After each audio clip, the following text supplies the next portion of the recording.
Glory, glory. Amen. Vraiment, je me suis dit, tant que ce vent est en train de souffler, restons connectés à ce vent. Yes. C'est pas nous qui lui donnons la force, mais en étant connectés, il souffle encore plus fort. Alléluia. Amen. Ce vent de réveil, ce vent qui embrase le monde aujourd'hui, chacun se demande comment, mais non. Par l'ordre de Dieu, l'Esprit de Dieu s'est mis en branle. Alléluia. Pour répondre sans doute à toutes les prières des enfants de Dieu qui se sont élevés. Amen. Oh, comment ne pas te louer, Jésus? Comment ne pas te louer? Comment ne pas te louer, Jésus? Comment ne pas te louer, te louer, te louer? Comment ne pas te louer, Jésus? Comment ne pas te louer? Comment ne pas te louer, Seigneur? Tu nous donnes la vie. Alléluia. Alléluia. Souffle, souffle, vent de réveil. Souffle. Amen. Alléluia. Nous savons que tu es en train de terrasser, briser les œuvres du prince de l'air. Alléluia. Il croyait qu'il avait trop fait. Mais quand l'Esprit de Dieu se lève, tout joug est brisé. Au nom de Jésus. Tout joug est ôté. Au nom de Jésus. Gloire à Dieu. Amen. Amen. Voilà, c'est la grâce que nous avons en Jésus-Christ. Alléluia. Alléluia. Béni soit le Seigneur. Vraiment, nous sommes dans la joie, moi particulièrement. Ma sœur disait tout à l'heure, la servante de l'Éternel, comment elle était dans la joie vraiment de se retrouver dans des moments pareils. Amen. Moi, je suis vraiment dans la joie de commencer cette année, depuis le début de cette année 2023, parce que les promesses de l'Éternel pour nous amener loin, encore loin, pas des gens, dans la profondeur de sa connexion. Alléluia, moi ça m'a envahi au nom puissant de Jésus. Oui, elle avait raison de dire que l'enseignement c'est une chose, c'est un gift, c'est un don. Parce que la parole de Dieu nous dit que mon peuple périt par manque de connaissances. Et s'il a établi un ministère particulier dans l'enseignement de sa parole, c'est parce qu'il savait à quel point c'était important. Alléluia. Et aujourd'hui, moi je bénis encore ceux qui ont marché dans la grâce de Dieu et qui ont fait ce qu'ils devaient faire. N'eût été aujourd'hui toute la dévotion de l'apôtre Paul, vraiment dans la grâce que le Seigneur lui avait accordée de pouvoir expliciter les mystères de l'évangile. Aujourd'hui, nous serons des idiots. Amen. Aujourd'hui, nous serons vides de la parole de Dieu. Aujourd'hui, nous n'aurons rien. Alléluia. Donc, vraiment, j'exhorte mes frères et mes sœurs, tous ceux même qui vont écouter en ligne, vraiment, comme la servante de Dieu le disait aussi tout à l'heure, tous les moments de rencontre et toutes les prêches ne sont pas des enseignements. Amen. Il y a des temps d'enseignement où le Seigneur nous fonde en profondeur. Alléluia. Lève les écueils de tout ce que nous avons entendu. Ce sont ces temps-ci. Et vraiment, depuis que personnellement, il m'utilise pour marcher dans cette alliance de la guérison, oh Dieu, merci. Merci. Parce que vraiment, tu nous fais du bien. Amen. Vraiment, tu nous fais du bien. Amen. Nous continuons et nous allons terminer cette série la semaine prochaine. Mais cette semaine, un petit résumé de toute la situation. Nous savons que nous parlons de l'alliance divine de guérison. Nous disons que dans la parole de Dieu, c'est pas juste des écritures saintes qu'on va poser là pour adorer, pour épousseter. C'est un mode de vie. C'est un document qui nous enseigne, qui nous amène dans un mode de vie. Amen. Donc, dedans, il y a vraiment ces directives de l'Éternel pour nous conduire dans tout ce qu'il a prévu pour nous. Amen. Donc, quand il dit que j'ai tout mis au pied de Christ, je vous ai tout donné dans la bonté de Dieu, il n'a rien laissé. Donc, il n'y a pas une once de ça à quoi tu peux penser que la parole de Dieu n'a pas prévu. Vérité. Mais la parole de Dieu prévoit et montre aussi le chemin par lequel tu dois y arriver. Amen. Alléluia. Amen. Gloire à Dieu. Et c'est ce chemin par rapport à la guérison que nous parcourons depuis à peu près 3. Ça va être le 4e message. Donc, 4e semaine aujourd'hui. Amen. Amen. Nous avons vu depuis le début que Dieu veut que tu sois guéri. Yes. Et que c'est sa volonté profonde. Et qu'il a établi plein de choses depuis le péché de Adam et d'Ève au jardin d'Éden. Il a pris plein de dispositions afin que nous soyons préservés de la mort que le péché avait ouvert dans nos vies. Alléluia. Amen. Et il nous a donné de disposition en disposition. Il nous a fait la Pâque de l'agneau, de l'animal qu'on devait tuer. Mais il est arrivé même à se faire Pâque lui-même. Alléluia. On a dit que l'Éternel s'est fait homme, il est venu et il était Christ. Et Jésus-Christ est mort à la croix pour nous. Et Jésus-Christ est la Pâque. Jésus a dit, je suis la Pâque de l'Éternel. C'est-à-dire, désormais, on ne cherche plus autre chose. C'est moi. Je vais à la croix pour vous. Et nous avons étudié comment, dans cette dimension, nous avons étudié comment le sens même de la Pâque. Et nous avons vu comment ça avait une puissance dans notre bien-être. Alléluia. Nous avons vu le sens de la Sainte Seine. Nous avons compris ces choses. Amen. Yes. Et nous avons vu en Jésus-Christ que nous n'étions plus sous la loi. Nous entrons dans une dimension de grâce où Jésus même est notre justification. Yes. Et que si nous avons compris le sens de la rédemption, et le sens de la justification, je vous assure mes frères et sœurs, celui qui a compris ça, ce n'est pas, parce que souvent on voit dans les églises, on voit les gens qui disent, moi je suis en Jésus, ils se vantent parce qu'on dit que c'est la fierté, mais s'ils avaient compris, ce n'est pas la vantardise, c'est l'assurance qui allait marcher. Amen. Amen. Ils allaient marcher dans une foi ferme. Yes. Et ce que ça produit, c'est comme Jésus dit, ça déplace les montagnes. Amen. Et c'est dans cette dimension, moi je suis heureuse parce que dans cette dimension, Dieu veut nous amener dans cette dimension. Alléluia. Donc ma prière constamment, c'est que vraiment, ouvre les cœurs, dispose les cœurs de ceux qui entendent, qu'ils reçoivent la nourriture que tu leur apportes, afin de changer de dimension. Alléluia avec toi, dans le nom puissant de Jésus. Alléluia. Amen. Nous avons également vu, on s'est dit, comment donc réagir avec ça? Si on a toutes ces connaissances, on a dit qu'il fallait avoir une attitude de conquérant. Yes. Que sachant que la maladie vient de l'ennemi et que Dieu veut qu'on soit guéri et que Dieu a déjà disposé tous les documents, nous n'avons pas à pleurnicher dans des situations. Amen.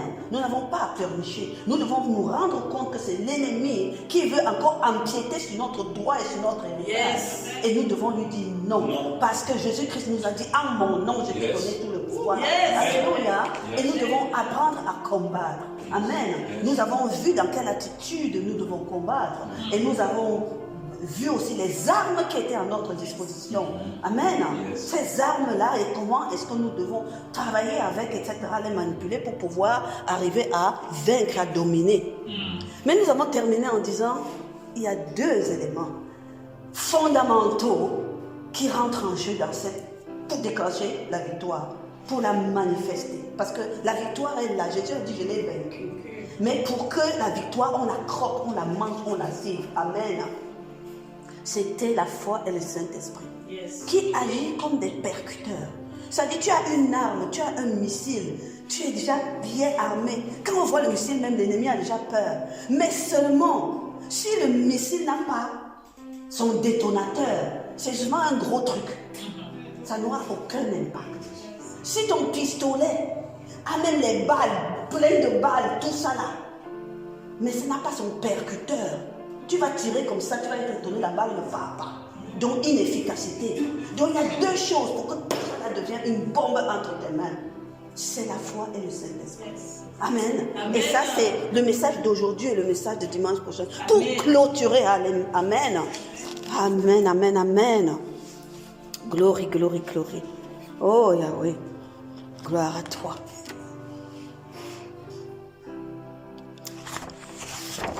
Saint-Esprit de Dieu, comment parler de toi si ce n'est pas toi-même? Qui est-ce que nous sommes vraiment pour parler de toi sans être conduit par toi? Tu nous remplis, tu es présent. Mon Seigneur Jésus dit que tu viendras en nous et tu demeureras éternellement. Donc tu es là, j'en ai la ferme assurance. Prends le contrôle de tout. Moi, je te soumets toute ma volonté. Je te soumets tout en moi. Tu as permis que je travaille. Maintenant, libère. Libère toi-même à ton peuple. Sans erreur, sans équivoque, au nom puissant de Jésus. Place toi-même la vérité dans leur cœur. Ce qui n'est pas vérité ne sorte point de ma bouche. Au nom puissant de Jésus. Alléluia. Prends contrôle en toutes les choses.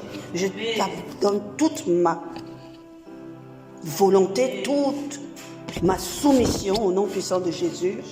Prends contrôle de tout, Saint-Esprit de Dieu, et enseigne-nous. Alléluia. Glory, glory, glory, glory, glory. Je disais que dans un enseignement, ce qui était important, je travaillais beaucoup en vous. Moi, je ne vais pas chercher ailleurs, je cherche dans la parole de Dieu. C'est lui notre conducteur. Alléluia. Et quand je vous donne des versets, ce n'est pas seulement pour le besoin de lire, mais c'est parce que, un, la parole de Dieu a une puissance, et de deux, avoir des références pour pouvoir vous-même lire. Donc, on conseille, c'est vrai qu'on laisse le message, mais le message aussi, là, quand vous l'écoutez, ayez quelque chose pour écrire par la suite. Soyez vraiment dans un travail. Vous voyez, quand on dit enseignement, c'est école. Parce qu'il y a des prêches, il y a des exhortations, on peut juste entendre. Il y a la puissance de la parole de Dieu dedans. Mais quand on dit qu'on est enseigné et qu'on veut avoir un enseignement, on va à une école. Pendant 3 ans, les apôtres ont été à l'école de Christ. Alléluia. Pour pouvoir faire ce qu'ils pouvaient faire par la suite. Donc, c'est très important de comprendre cette nuance. Amen.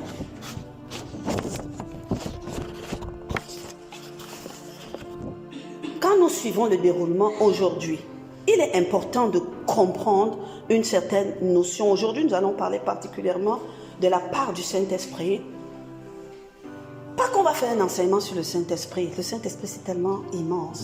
Mais du côté de la guérison, du côté de cette alliance de guérison, nous allons essayer de percevoir comment est-ce qu'on va coopérer, collaborer avec le Saint-Esprit afin que son action soit puissante dans nos vies. Alléluia. Que ce soit dans nos vies nous-mêmes, que ce soit dans nos vies de serviteurs. Parce qu'il nous est appelé aussi à agir sur la vie des autres. Alléluia. Voilà, on va regarder le Saint-Esprit. Et ce sont les versets de la parole de Dieu qui nous guident. Alléluia. La parole de Dieu, Actes 10, Luc nous dit dans la parole de Dieu que, comme pour nous rappeler, vous savez comment Dieu a oint du Saint-Esprit et de force Jésus le Nazaréen. Et il allait de lieu en lieu faisant du bien et guérissant tout ce qui était sous le pouvoir du démon. Car Dieu était avec Jésus. Alléluia. Il y a des choses que nous devons comprendre. C'est-à-dire que s'il n'avait pas été oint du Saint-Esprit et de force, alléluia, il n'aurait pas pu faire ce qu'il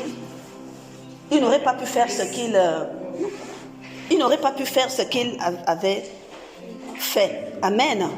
Et si Dieu n'était pas avec lui, il n'aurait pas pu faire ce qu'il devait faire aussi. Amen. Donc, il est important que si nous voulons faire les choses que Jésus a faites, il est important qu'on soit oint du Saint-Esprit et que Dieu soit avec nous. Vrai ou faux? Jésus est notre modèle. Moi, je dis toujours, il n'y a personne d'autre de la parole de Dieu qui est mon modèle plus que Christ. Donc, il a pris le temps de nous enseigner et de nous montrer les choses. Ces apôtres ont pris le relais, certes, mais vraiment le véritable modèle, c'est lui, parce qu'il nous dit que nous devons l'imiter. Amen. Donc, qu'est-ce qu'on constate avec Jésus rempli de ça? La parole dit qu'il enseignait avec autorité. Amen. Ça veut dire qu'il savait qui il était, il savait d'où il venait, il savait de qui il tenait. Alléluia. Il savait que Dieu était avec lui, il savait que le Saint-Esprit était avec lui. Amen. Et il enseignait avec cette autorité-là. Il ne balbutiait pas, il ne se posait pas de questions. Amen. Donc, on a dit, effectivement, la parole de Dieu dit que quand il est allé se baptiser, parce que jusque-là, il n'était pas encore entré dans une pleine dimension de la manifestation du Saint-Esprit. Quand il allait se baptiser, il est sorti, le ciel s'ouvrit. Amen. Et le Saint-Esprit est descendu pour lui. Parce que vous savez, avant Christ, de temps en temps, le Seigneur choisissait un homme. Et mettait son esprit sur lui pour assumer certaines tâches. C'est ce qui est tout à fait légitime. Mais ce n'est pas tout le monde qui avait le Saint-Esprit. Et ce n'est pas... Amen. Donc, ça, c'était quelque chose de particulier. Non, il l'a couvert comme ça de son esprit et descendu pour le remplir sous forme corporelle. Et une voix s'entendit et il dit, voici mon fils, bien-aimé, en toi j'ai mis toute mon affection. Et quand il s'est levé après cet esprit, la parole de Dieu dit que à l'instant, il fut revêtu de puissance de l'esprit. Il fut revêtu de puissance de l'esprit. Sa renommée le précédait. Sa renommée, il n'avait même encore rien commencé. Vérité. Ça veut dire que la puissance de l'esprit parlait pour lui avant qu'il n'arrive. Amen. Sa renommée. Et quand il est arrivé en Galilée, il est reparti dans son pays d'origine. Il enseignait dans les synagogues. Il était glorifié. Alléluia. Et un jour particulier dans ce verset de Luc, il a commencé, il est allé lire, comme il le faisait tout le temps, comme n'importe quel citoyen, et il a lu un verset. Et c'est dans tout cela qu'on comprend en fait le sens du Saint-Esprit. L'Esprit du Seigneur est sur moi. Amen. Notons sur moi. Parce qu'il m'a oint. Pour. Et là, il a décréné le pour. Yes. Comprenons une chose. Il a dit cette parole est accomplie, etc., etc. Et ça rejoint en quelque sorte l'accomplissement d'une prophétie, celle de Joël, où le Seigneur dit que le moment viendra. Pour l'instant, je ne répands pas mon esprit sur tous. Mais un jour viendra. Un jour viendra. Tu veux une référence? Tu veux quoi? Oui, c'est la parole de Dieu, non? Luc. Ah, d'accord. C'est dans Luc 4.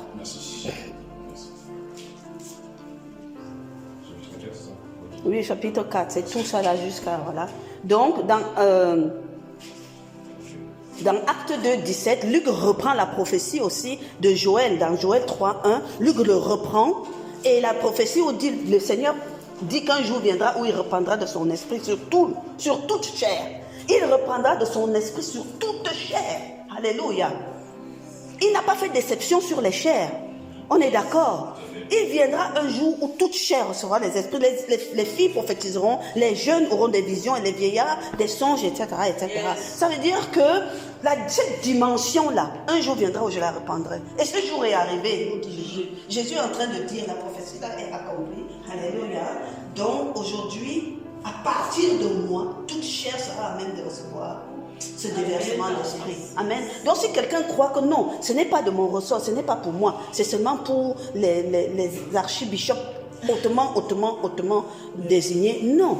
Il a dit toute chair. Amen. Amen. Et c'est aussi ce qui s'est passé à la Pentecôte. À la Pentecôte.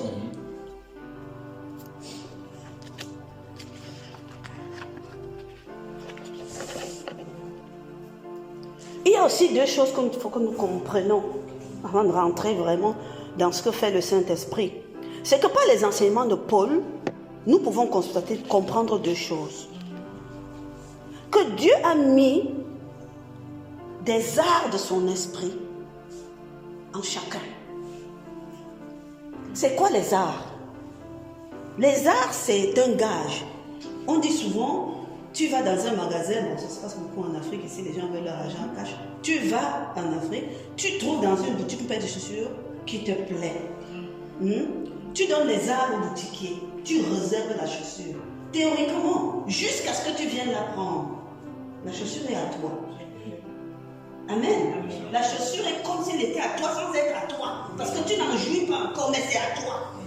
La parole de Dieu dit que Dieu a mis sur chaque bien avancé les arts de son esprit, afin de, il a placé son sceau et il a donné les arts de son esprit comme pour vous réserver. Il dit, en réalité, même ceux qui marchent marchent dehors, là, ils ne savent pas. Dieu a mis leur sauce sur eux. Ils ont quelques onces là. Parce que son amour, c'est pour tous. Alléluia. Ils ignorent seulement. Amen. Mais il savait qu'un jour viendra où il fera son fils pour la complémenter. Et il répandra de son esprit pour compléter tout ça. Alléluia. Et prendre complètement en lui. Amen. C'est ça les arts. Et c'est important parce que tout ça là, moi je trouve que si je suis un nouveau converti et tout, ça me fortifie. Yes. Parce que je te dis que dans moi aussi, je suis concerné. Amen. Oui. Qu'est-ce que notre modèle, notre maître? Donc à travers tous les évangiles, nous avons compris. Parce que tout ce qu'il enseigne, c'est pour nous initier. Tout ce qu'il est venu apporter, c'est pour nous. Donc c'est à nous de savoir comment agir. Comment agir. Utiliser ses armes pour agir en fait comme lui. Amen. Amen. Et dans une deuxième partie, Paul fait allusion à la foi. Et il dit, je vais lire ce verset, que par la grâce qui m'a été donnée, je dis à chacun de vous de n'avoir pas de lui-même une trop haute opinion. Yes. Mais de revêtir des sentiments modestes. Amen. Selon la mesure de foi que Dieu a départie en chacun. Amen. Il ne faut pas que ceux qui sont déjà arrivés, vous prenez les gens trop de haut. Yes. Parce que vous savez, la foi, là, il a donné un peu à chacun. Au début, parce que Dieu est juste et équitable, il a mis la même dose là-dessus. Yes. Amen. Donc si pour toi reste petit, c'est ta faute. C'est pas la faute de quelqu'un. Ne te plains pas à l'Éternel. Amen. La dose là, il a mis en chacun la même. Et il a mis à disposition les mêmes armes, les mêmes atouts. Alléluia.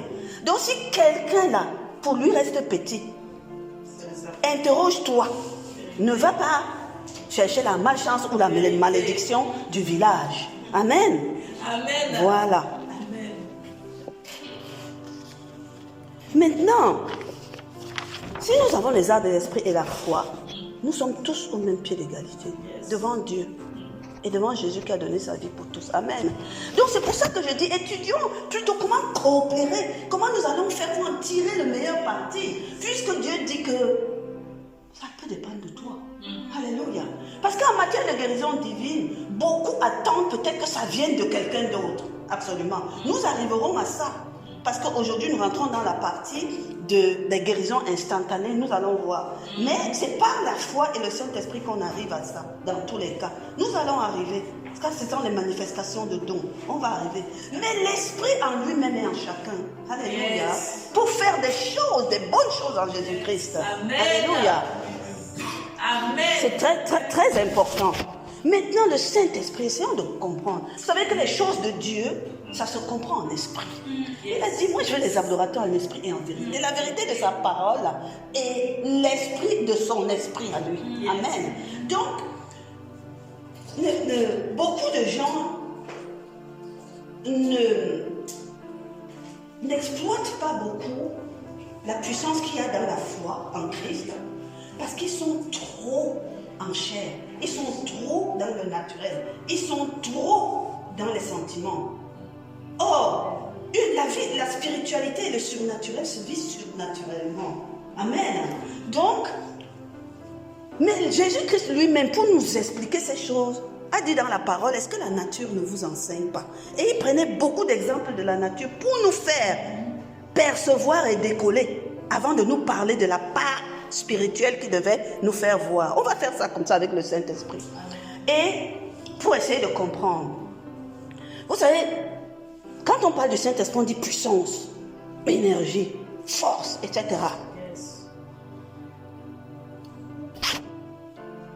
Nous allons parler du transfert d'énergie. On va prendre un exemple. Dans la nature, il y a l'électricité. C'est une énergie puissante. Mais quand on dit que l'énergie est dans l'atmosphère, et pour comprendre que c'est dans l'atmosphère, je vais prendre l'exemple de l'éclair. Quand tu restes là sur toi, peut-être il pleut même parfois, tu entends l'éclair. Tu entends et tu vois une lumière. Mais tu ne penses que c'est l'éclair que parce que tu as entendu le bruit et que tu as vu la lumière. Mais l'éclair était déjà là. C'est une surcharge de charge électrique. Due à des mouvements d'air qui se font à un moment. L'énergie est tellement forte qu'il décompresser. Et en décompressant, en matérialisant comme ça, elle se matérialise aux yeux naturels. Parce que l'atmosphère, quand tu regardes, est-ce que tu la vois? On avait déjà fait allusion à ça quand on parlait du prince de l'air. L'atmosphère, quand tu regardes en haut, c'est le ciel que tu vois. Au mieux, tu vas voir les nuages. Mais l'air, il y en a partout. Est-ce qu'on la voit? Elle est chargée. Amen. Déjà, parlons souvent de l'électricité. Donc, avec ce constat de l'électricité, il y a des chercheurs qui ont dit, mais il y a une énergie là. En plus, on se rend compte que cette énergie, cette puissance produit une lumière. Mais comment est-ce qu'on peut faire pour... Et c'est les travaux de Thomas Edison qui ont commencé à travailler dans leur pour savoir comment cette énergie elle existe dans l'air. Mais comment est-ce que nous allons pouvoir en profiter? Et ils ont compris en réfléchissant que cette énergie a besoin d'être conduite. Parce que quand l'éclair brille et tout, on tombe sur la foudre. Quand elle tombe sur quelque chose, ça peut détruire, ça peut passer sans détruire, etc. La terre reçoit de cette énergie d'une certaine façon. Amen. Et souvent on te dit, quand il pleut, ne te place pas sur certains endroits. Ne te place pas sur les poteaux électriques. Non, aujourd'hui c'est les poteaux électriques, mais ne te place pas sur les trucs où il y a du fer, ne te place pas sur les trucs où il y a certaines substances. Parce que ces substances-là vont attirer l'éclair. Mais ils ne sont pas de bons conducteurs. Parce que ils ne freinent pas la décharge de la salle. Ils ne la canalisent pas, on va dire. Et elle est destructrice. Elle peut être destructrive pour quelqu'un qui est là-bas, etc. C'est comme quand tu te prends une décharge de courant électrique. Toi, tu es cramé parce qu'il y a beaucoup d'eau dans ton corps. Et ton corps est un mauvais conducteur. Alléluia. C'est pour ça qu'on dit que quand il y a le courant électrique, tu mets ton pied dans l'eau. Toi-même, tu sers de conducteur, mais tu es un mauvais conducteur. Donc, ils ont cherché pendant longtemps quel était le conducteur qui pouvait permettre de canaliser l'électricité. De manière à ce que cette énergie, même que tu ne vois pas, qui n'est pas visible, puisse passer au travers de ce conducteur, être maîtrisée, aller connecter à un endroit où on veut un effet. Et ils ont trouvé que la meilleure matière, c'était le cuivre. Amen. C'est pour ça que dans tous les câbles électriques, c'est le cuivre qui est dedans. Donc le cuivre, quand tu le mets sur la source, elle charge cette énergie. Tu la connectes sur un morceau de fer, elle chauffe. Ils ont fabriqué l'ampoule. Tu mets et ils créent une atmosphère, ça donne l'éclair. Parce que dans l'ampoule, on a imité l'atmosphère pour que l'éclair, l'énergie, là, quand elle fait la lumière, brille. Et c'est ça qui est devenu notre ampoule. Vous comprenez? Yes. C'est ça qui est devenu notre ampoule. Maintenant, cette électricité, tu peux l'utiliser partout. Si on a trouvé qu'il si ça touche un filament qui rougit, ça devient le four. Ainsi de suite. Donc l'énergie est devenue quelque chose de l'invisible dans la nature est devenu utile. Là où l'homme veut que ce soit utile. Amen. À cause d'un conducteur, parce que ça a permis de canaliser. Alléluia. Si vous avez compris ça, vous allez comprendre le Saint-Esprit. Amen. Donc le Saint-Esprit, c'est quoi? La parole de Dieu nous dit, dans Genèse, au commencement, la terre était informée, vide. Le tohu-bohu. Mais on finit et on dit, le Saint-Esprit, l'Esprit de Dieu se mouvait. Donc au commencement, dès le début, il n'y avait rien. Dieu et son esprit. Amen. Amen. Il y avait Dieu et son esprit depuis le début. Et la parole de Dieu nous dit, et Dieu dit, lumière soit. La lumière fut. Yes. Lumière soit et la lumière fut. Comment comprendre? Et Dieu aussi nous dit, à Zacharie, par la bouche de Zacharie, il a dit à Zorobabel, ce n'est pas ta puissance. Il ne faut pas pourquoi tu as peur d'aller faire ce que je te dis de faire. Ce n'est ni pas la puissance des hommes, ni pas quoi que c'est pas mon esprit que tout est fait. Amen. It's by my spirit. Yes. Amen. It's by my spirit. Donc si Dieu dit ça, Quand il by your spirit, ça veut dire que quand il dit créer la terre, qui a fait? C'est son esprit.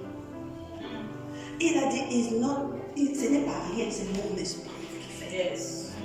Donc ça veut dire que l'esprit de Dieu, c'est la part de Dieu qui fait. Yes. Amen. Amen. Donc quand Dieu dit lumière soit, qui fait que la lumière soit?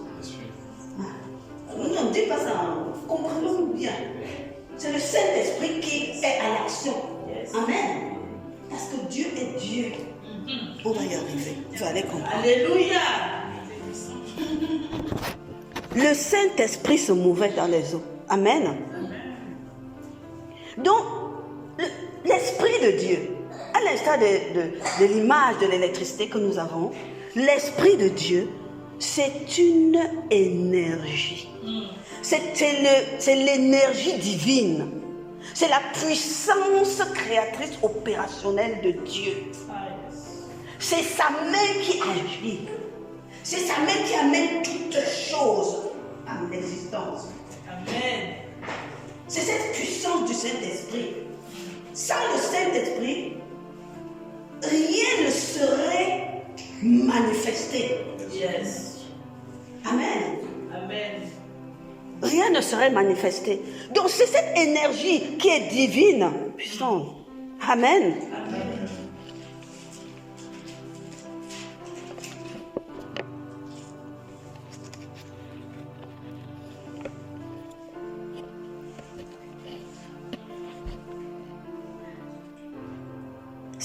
C'est le Saint-Esprit qui arrive à faire, à transformer ce qui est invisible, ce qui est surnaturel, immatériel, que nous on ne voit pas, qui l'amène en un état physique, matériel et visible, qui amène la création des choses. Quand Dieu a dit lumière soit, il n'y avait que les ténèbres. Dès qu'il a dit lumière, apparut. Amen. Il a dit que les eaux se divisent en deux. Il y aura les eaux du bas et paf, ça s'est fait. Yes. Qu'il y ait une voûte sur les eaux du haut et que papa, ça s'est fait. C'est par l'Esprit de Dieu que toutes ces choses se font. Sur ordre, l'ordre est donné. La commande est lancée. Yes. Et il l'exécute. Yes. Alléluia. Amen. Et lui n'exécute que ce qui vient du Père. Non, que ce qui vient de Dieu. Lui n'exécute que la voix qui vient du... Je vais dire Dieu, mais tout à l'heure nous allons parler de la Trinité pour que vous saisissiez. Donc ce qui vient du... Quand on parle de la Trinité du Père, il exécute. Amen. Je dis cela pour que après vous compreniez comment ça arrive à nous.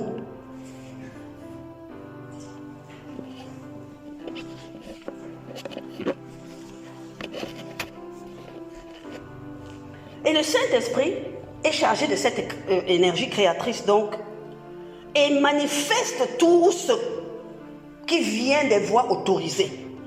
Qu'est-ce que j'appelle voix autorisées? Ce sont tous ceux qui ont reçu les délégations d'autorité pour pouvoir commander aux armées célestes. Les anges peuvent dire des choses, les vieillards peuvent faire des choses, etc.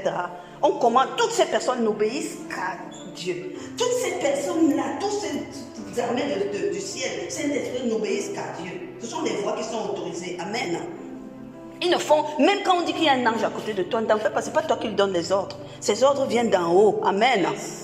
Donc, il y a certains qui pensent que c'est mon grand agent, je peux le commander. Non, si ton pied commence à forcer pour aller dans un endroit, alors qu'il est en train d'essayer de te dire, je ne vais pas aller, tu vas entrer là-bas seul. Lui reste ici.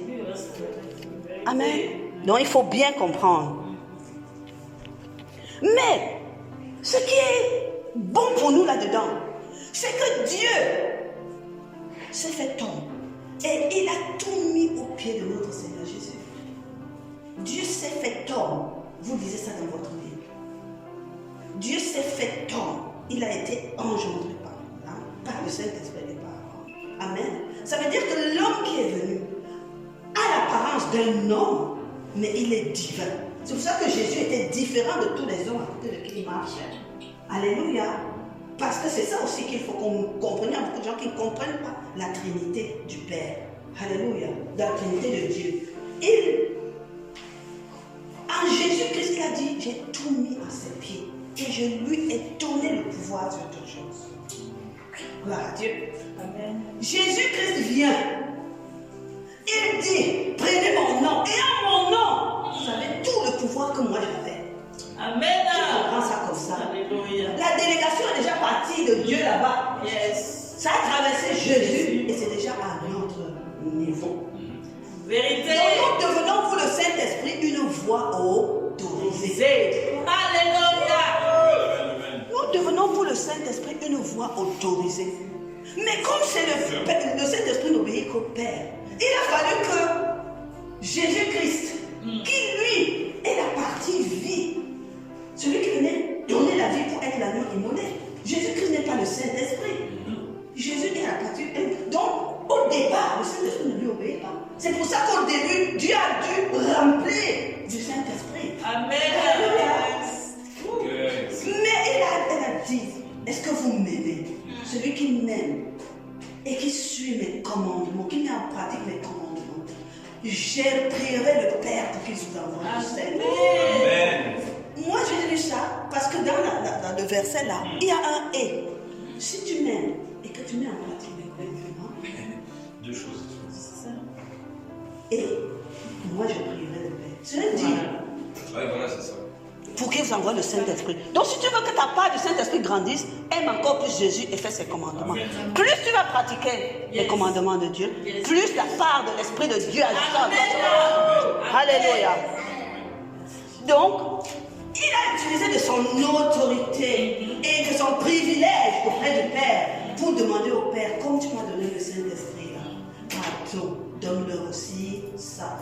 Et Dieu a dit, ok, puisque toi tu as accompli et que tu es en train d'accomplir ce que nous devions faire ensemble,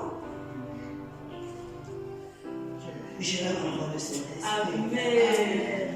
Et Jésus a dit, ne bougez pas. Attendez.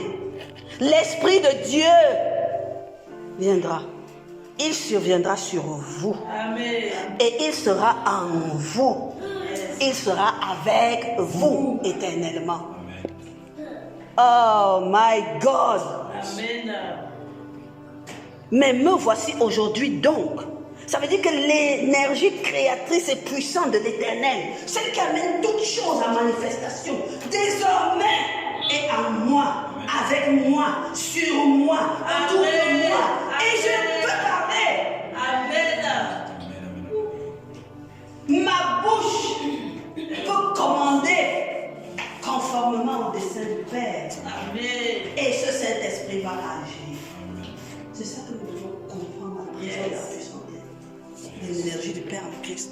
Certains ont peut-être peur du Saint-Esprit. On dit, oh le Saint-Esprit, le Saint-Esprit. Prends-le. On dit souvent, c'est ton ami, mais c'est l'expert de Dieu. Alléluia. C'est ton ami, c'est l'expert de Dieu. Il est venu pour que tu sois plus performant. Alors, soumets-toi à sa conduite afin que sa performance devienne ta performance. Amen. Parce qu'il est venu te rendre capable de faire certaines choses. Alléluia. Amen. Il est venu te rendre capable de faire certaines choses. Et c'est valable en tout. Il n'y a pas de tri. Il est venu te rendre capable. Parce qu'on dit que Jésus-Christ grandissait en sagesse, en stature et en grâce. Ça veut dire que même ce qui te permet juste de grandir tous les jours, la politesse envers tes parents, avoir la force de supporter telle ou telle offense, tout cela, le Saint-Esprit est capable de le faire. Je parle comme ça aux enfants qui grandissent. Sachez qu'il ne s'agit pas seulement des affaires hautement spirituelles. Sachez que si vous avez dit oui à Jésus-Christ, si Jésus-Christ, tu confesses d'abord qu'il est ton sauveur, sache que même dans l'exercice, dans ton apprentissage, si tu trouves que tu ne comprends pas, demande son aide. Amen. Il est expert en tout. Amen. Amen. Il est expert en tout. Il n'y a pas une seule situation que le Saint-Esprit ne peut pas gérer. Parce que lui, il a le pouvoir de tout créer et de mener les choses en manifestation. Alléluia.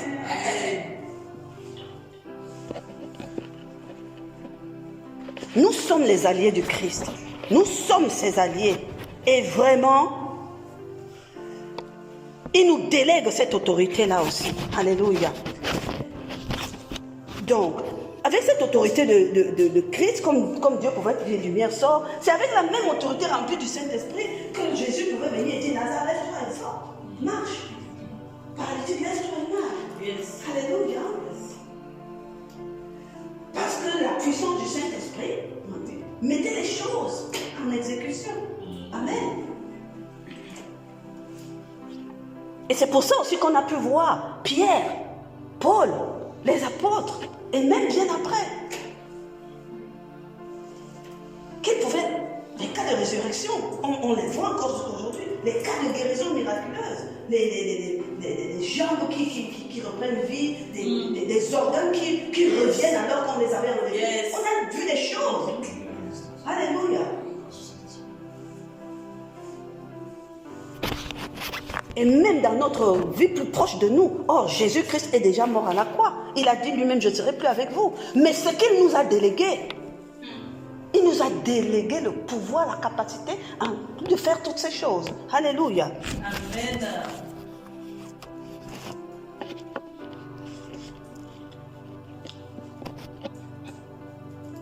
Là, nous allons un peu comprendre le sens, pourquoi on dit Saint-Esprit et pourquoi on dit onction. On parle beaucoup de celui-là de l'onction, celui-là est oint, etc. C'est quoi l'onction en réalité? Dans la Trinité du Père, on peut déjà comprendre. On a déjà compris. L'Esprit de Dieu est environnant depuis le début. Il est partout. La NASA a dit ceci. C'est important de le comprendre. C'était un chercheur de la NASA. Il avait déjà atteint près de 85 ans. Il était déjà à sa retraite et tout. Et il constatait presque amèrement, vraiment tout le travail, 65 ans. On a fait presque 65 ans de vie de science. Et on réalise aujourd'hui en partant qu'on ne connaît même pas le 10e de ce de quoi est fait l'univers, la création de Dieu. Et ils ont cherché la matière, ce qu'on appelait l'énergie primitive. Ils ont tellement cherché ça pendant des années. Et ils ont appelé ça la matière noire. Ils cherchaient sa source. Ils cherchaient parce qu'ils disaient d'où, pour dire que, pour ne pas dire Dieu, pour ne pas dire que non, l'atmosphère est faite d'une quelque chose. Ils avaient monté, même Darwin est monté. Et on lui a dit que bon, l'étincelle là, c'était quoi alors? Ça l'a rendu fou parce qu'il n'était pas capable de dire c'était quoi l'étincelle. Ce scientifique il a dit, ce qui est important, c'est que nous, scientifiques, on avait défini qu'il existait une matière noire parce qu'en science, ce qui est visible a une couleur et ce qui est invisible a une couleur. Donc une matière que nous ne discernait pas, on ne cernait pas, ils ont appelé la matière noire. Et cette matière-là se mouvait et que elle prenait des formes en fonction de ce qui était autour d'elle. Par exemple, autour de la Lune, elle va prendre les contours de la Lune. Autour de telle montagne, elle existe partout et tout. Mais lui, à la fin de sa carrière, il réalise en fait que ce n'est pas les objets, les choses qui donnaient la forme à la matière noire, mais qu'en réalité, c'est la matière noire qui définissait une forme et cette forme existait. Ça veut dire qu'eux, ils pouvaient voir les formes, mais ils ne pouvaient pas voir la matière noire. Et il a dit en souriant, est-ce que ça ne semble pas au Saint-Esprit? Oh yes! C'est sa bouche. La confession. Oui. Énergie pour énergie. Oui. Vous cherchez depuis des années, la parole de Dieu nous le dit à sa première vie, le Saint-Esprit de Dieu. Dieu le créateur de toutes choses. Il a créé par son énergie.